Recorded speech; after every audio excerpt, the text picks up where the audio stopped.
هر دو فریاد دیده بود دل هر دو فریاد که هرچی دیده بینه دل کند یاد بسازم خنجر نشستی فولاد زنم بر دیده تا دل گردد آزاد کوشش کنید که نظر اولی ما که رسید دوم نظر ما روا نیست دوم نظر را انجام ندهیم که اینجا ناروا می شود. برادران عزیز این بود درباره حجاب مادران و خواهران ما که برای شما از قرآن اثبات کردم. یا ایها النبی قل ازواجک و بناتک و نساء المؤمنین یدنین علیهن من جلابیبهن ذلک ادنی ان یعرفن فلا یؤذین و کان الله غفورا رحیما. خداوند مهربان عزیزان من هست. کوشش کنید که همسران خود را خواهران خود را که این آیه عذابی که خداوند در قرآن خود فرمودند و این عمل کنیم یعنی به حجاب آنها را دعوت بکنیم تا اینکه ما از مردهای بیگانه از مردهایی که اذیت برای خواهران و همسران ما میرسانند یعنی در امان باشیم اگر در حجاب آنها را امر بفرماییم. برادران عزیز این بود درباره حجابی که من برای شما فرمودم. و در آخر یک سرودی که بیض-غلامی برای داملا محمد سعید نوشتم این را برای شما میخوانم و سخنم را به آخر.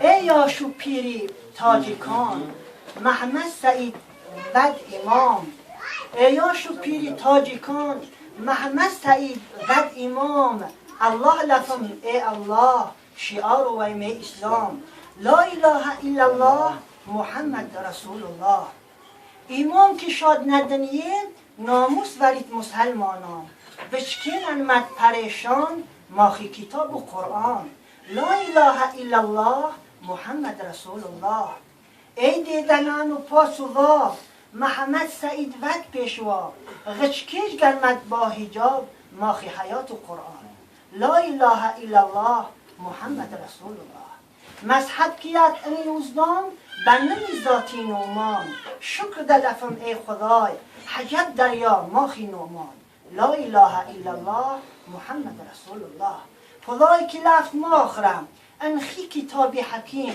زنده هست همه وقت حجب شهیدانه است لا اله الا الله محمد رسول الله.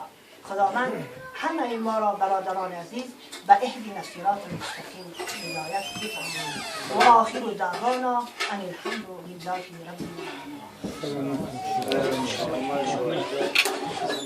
ملا سیراج کسی اگر نداند میگن در همین شهر کلوستان میتونید که به مسجد ناحیه عریق برید اگر در همونجا ملا منصور گفتن انسان است گوید که ملا سیراج کی است و ایتر برای شما میفهمند. برای همین این کسان زاده شاگردان همین ملا منصور هستند. ملا منصور شاگرد او شخصی که درباره و این شعر نه ملا سعید اینا خیلی که استخوان ناخون ای دست جدا نمیشد این شخص ها همه خیلی پیوند هستند. این شخصیت پیوندی رو در اسلام میگن که این اسلام هست. اگر اسلام باشد او جدا نمیشه و پیوند است. اگر او را جدا کنیم اگر و درد است بین این داملا منصور و داملا سعید الهی هم جاش جنت باشد. قطره ذره در اینجا نور کوتاه‌ترینی که انسان را در علم طب میبینن بین این سه کس نمیگذرد.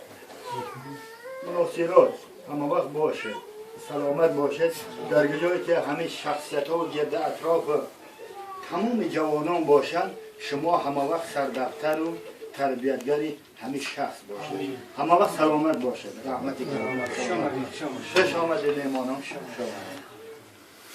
رحمت